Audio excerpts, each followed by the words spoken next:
Guided missiles جو ہے وہ اس تعینات کیے ہوتے تو ان فوجیوں کو بھاگنے کا موقع نہیں دیا جاتا اور پھر گائیڈڈ میزائلوں سے ایمبوش کیا جاتا ہے ان فوجیوں کو اور یہ 16 کے 16 جو اسرائیلی فوجی ہیں ان کا خاتمہ کر دیا جاتا ہے۔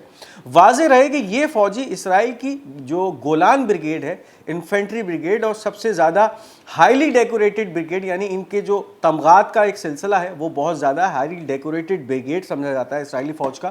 اس کا 51 بٹالین تھا، اس سے یہ تعلق رکھتے تھے یہ 16 فوجی، ان کو مکمل طور پہ حزب اللہ نے جو ہے وہ ختم کیا ہے اور ایک بہت بڑی کامیابی ہے جو کہ حزب اللہ نے جو اس مارکے میں یا اس جنگ میں اپنے نام کی ہے۔ اس وقت جو المیادین کا کورسپونڈنٹ ساؤدرن لبنان یا جنوبی لبنان سے رپورٹ دے رہا ہے،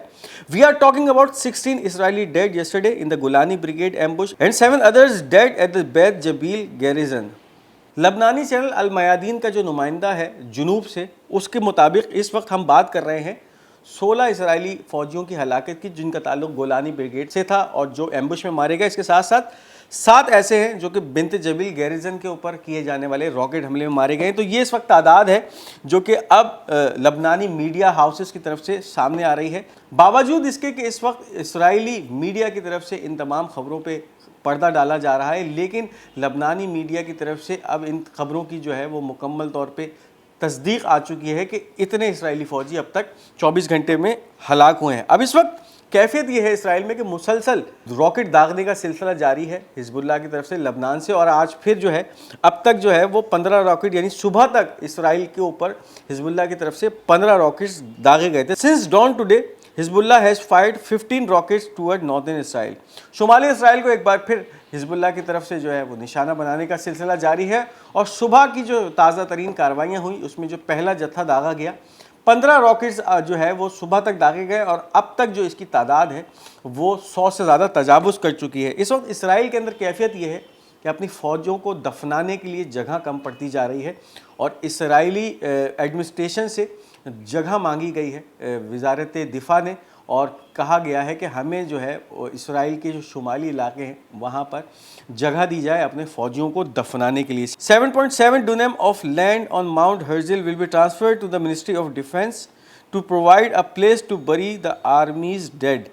اس وقت کیفیت یہ ہے کہ جگہ کم پڑ گئی ہے اسرائیلی فوجیوں کو جو دفنانے کی، اس طرح سے اس وقت لبنان اور اس کے ساتھ ساتھ غزہ میں اسرائیلی فوج موت کا شکار ہوتی جا رہی ہیں اور ماری جا رہی ہیں۔ اب اس کے بعد اسرائیلی آرمی کا ریڈیو یہ خبر دے رہا ہے کہ کتنے فوجیوں کے لیے قبریں بنائی جا رہی ہیں، کتنے فوجیوں کی یہ جو زمین مانگی گئی ہے وزارت دفاع سے، اسرائیلی وزارت دفاع سے، کتنے فوجیوں کو جو ہے وہ وہاں پہ دفن کیا جائے گا۔ The army will add 600 new graves for soldiers in the military cemetery on Mount Herzl in Jerusalem۔ یہ جو علاقہ ہے یروشلم کا، وہاں پر 600 نئی قبریں بنائی جائیں گی ان فوجیوں کے لیے کہ جو کہ اب تک مارے جا رہے ہیں یا مارے جائیں گے۔ تو اس وقت کیفیت یہ ہے کہ 600 اسرائیلی فوجیوں کی قبریں تیار ہو چکی ہیں، بہت سارے اس میں گاڑے جا چکے ہیں اور بہت سارے گاڑے جائیں گے۔ تو اب نئی زمین جو ہے اس کا مطالبہ کیا گیا ہے جہاں پر اسرائیلیوں کی یہ نئی قبریں بنیں گی۔ اس کے ساتھ ساتھ ایران کے جو ایٹامک انرجی کے سربراہ ہیں، Any decision against our nuclear program will be met with a proportionate and rapid response۔ ایرانی ایٹامک انرجی آرگنائزیشن کے سربراہ کی طرف سے واضح بیان آیا ہے اور یہ اسرائیل کو جو ہے وہ متنبع کیا گیا ہے، جس طرح سے اس وقت اسرائیل کی طرف سے بارہا دھمکی دی گئی ہے کہ ایران کا نیوکلیئر پروگرام اس کو ہم نشانہ بنائیں گے۔ تو اس کے حوالے سے یہ خبریں ہے کہ اگر ایران کے کسی بھی نیوکلیئر پروگرام کو کسی بھی حوالے سے کوئی دھچکا پہنچایا گیا یا اس کو کسی بھی طرح سے نقصان پہنچانے کی کوشش کی گئی تو اس کا پھر ایک بہت ہی بھرپور اور بالکل اس کے مقابلے کا جواب دیا جائے گا۔ یعنی پھر اگر اسرائیل یہ حماقت کرتا ہے کہ ایرانی نیوکلیئر پروگرام پہ حملہ کرتا ہے تو پھر اس کا جو جواب ہوگا ایران کی طرف سے وہ یہ ہوگا کہ اسرائیل کے پھر جتنے بھی نیوکلیئر ایسٹس ہیں، نیوکلیئر پروگرامز ہیں، نیوکلیئر فیسلٹیز ہیں، ان کو اس سے زیادہ شدت سے نشانہ بنایا جائے گا اور تباہ کیا جائے گا۔ اب اس وقت رشیا سے ایک اہم خبر آ رہی ہے اور رشیا نے اپنا 5th جنریشن طیارہ Su-57 پیش کیا تھا زوہائی ایئر شو میں اور اس کو کافی پذیرائی ملی تھی وہاں پہ۔ اب اس حوالے سے خبر ہے Russian Rostec corporation orders have been issued to mass produce the Su-57 fighters to meet domestic and foreign contracts as Russia has signed contracts with a number of countries to export the Russian Su-57 stealth fighter. ایک طرف China کا J-35 اور اب Su-57 Russian ساختہ، یہ جب سے زوہائی year شو میں ان کی رونمائی ہوئی ہے اور دنیا نے ان کی جو ہے وہ صلاحیتوں کو جو ہے اس کی کافی پذیرائی کی ہے، امریکی F-35 طیارے کو جو ہے وہ کافی دھچکا لگنے والا ہے، کیونکہ اس وقت بہت سارے ممالک نے اس طیارے کو خریدنے میں دلچسپی لی ہے، اور اس وقت بہت سارے ممالک سے جو ہے رشیا کو آرڈرز آنا شروع ہو گئے ہیں اور کانٹیکٹس ملنا شروع ہو گئے ہیں کہ ہمیں یہ طیارہ فوری طور پہ چاہیے ہے رشیا سے۔ تو اب رشیا نے جو ہے یہ واضح طور پہ اس طیارے کی ماس پروڈکشن شروع کرنے کا عندیہ دے دیا ہے، تاکہ پھر رشیا کی جو اپنی ڈومیسٹک ضروریات ہیں اس کو پورا کیا جا سکے، اور اس کے ساتھ ساتھ جن جن ممالک نے اس طیارے کو جو ہے حاصل کرنے کے لیے رشیا سے ڈیل کی ہے ان تک یہ طیارے جلد سے جلد پہنچائے جا سکے۔ تو اس وقت کیفیت یہ ہے کہ امریکی طیاروں کی اجارہ داری، اسٹیلتھ طیاروں کی، جو کہ اب سے کافی عرصے تک جو ہے وہ قائم رہی تھی، ان نئے آنے والے اسٹیلتھ طیاروں نے اس کی جو اجارہ داری کو مکمل طور پہ ختم کر دیا ہے، اور اب یہ تمام 5th جنریشن کے طیارے بہت سارے ممالک حاصل کر سکتے ہیں اور ان کو استعمال کر سکتے ہیں۔ تو مکمل طور پہ واضح طور پہ امریکی اجارہ داری جو تھی اب وہ ختم ہوتی نظر آ رہی ہیں۔ یہ تھی اس وقت کی اہم اپڈیٹس۔ اس ویڈیو پہ کمنٹ کرنا اور اس کو لائک اور شیئر کرنا مت بھولیے گا، اور ہمارا یہ چینل پاک گولڈ میڈیا اس کو ضرور سبسکرائب کرتے جائیے گا۔ انشاءاللہ بہت جلد آپ سے ایک دوسری ویڈیو میں ملاقات ہوگی، تب تک اپنا بہت بہت خیال رکھیے گا۔ تب تک کے لیے مجھے اجازت دیجیے۔ خدا حافظ و ناصر۔